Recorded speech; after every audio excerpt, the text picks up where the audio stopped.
आए भैया ध्यान दी, हम गाय कलकार रामाशंकर राही आज फिर से रहो सब लोग के बीच में रविदास जी के सुंदर भजन लेके आ रहल बानी। जौना गीत में हमनी के कुछ कलाकार लोग सहयोग करता नहीं जा।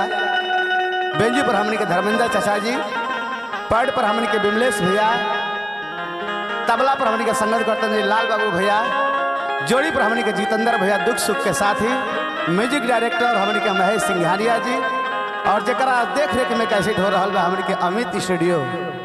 और कहे के भाव का बा कि गुरु रविदास जी अइले कि दासो में दास अइले, कर तू आरती चला बहुजन के खास अइले। गुरु रविदास जी अइले दासो के दास अइले। गुरु रविदास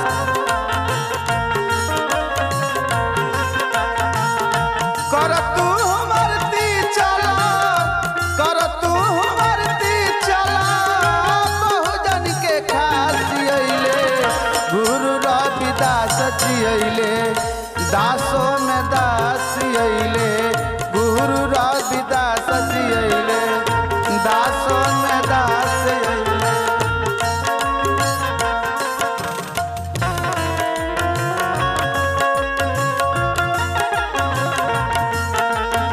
जाओ जाओ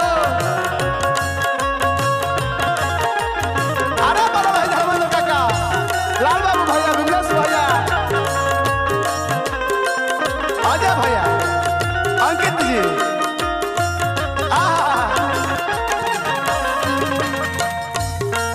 बड़ा भैया मिर्चन मामा, अखिलेश मामा, बड़ा भाई।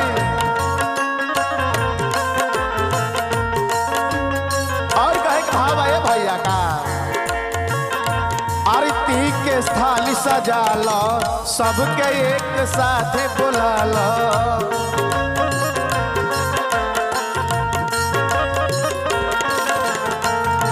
आरती के थाली सजा लो, सबके एक साथ बुला लो।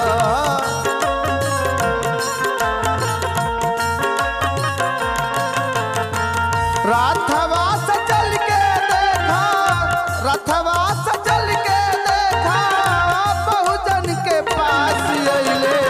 गुरु रविदास जी अइले बहुजन के पास अइले। गुरु रविदास जी अइले दासो में दास अइले।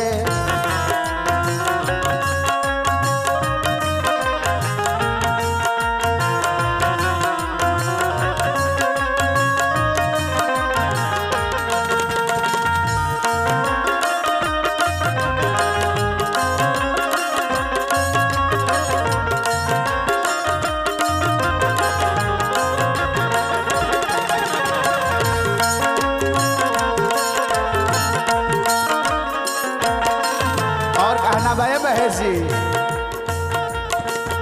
फूल से पथ सजाल,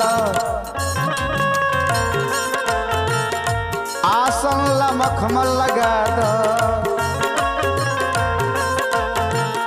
फूल से पथ सजा दो, आसन ला मखमल लगा दो।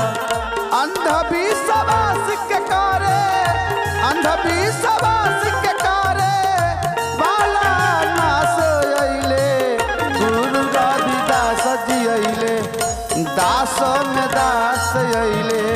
गुरु रविदास जी अइले दासो में दास अइले।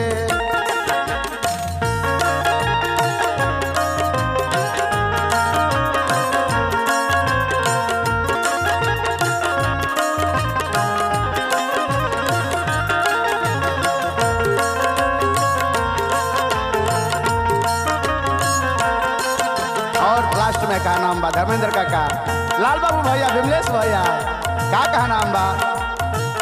गुरु हवे सबसे प्यारा, जाने ला दुनिया सारा।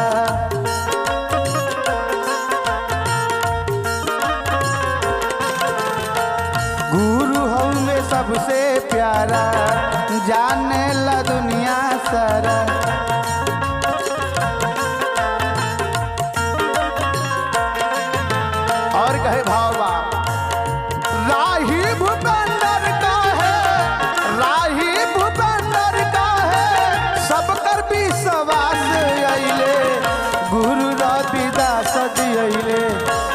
दासों में दास अइले गुरु रविदास जी अइले दासों में दास अइले गुरु रविदास जी अइले दासों में दास अइले गुरु रविदास जी अइले दासों में दास अइले गुरु रविदास जी अइले दासों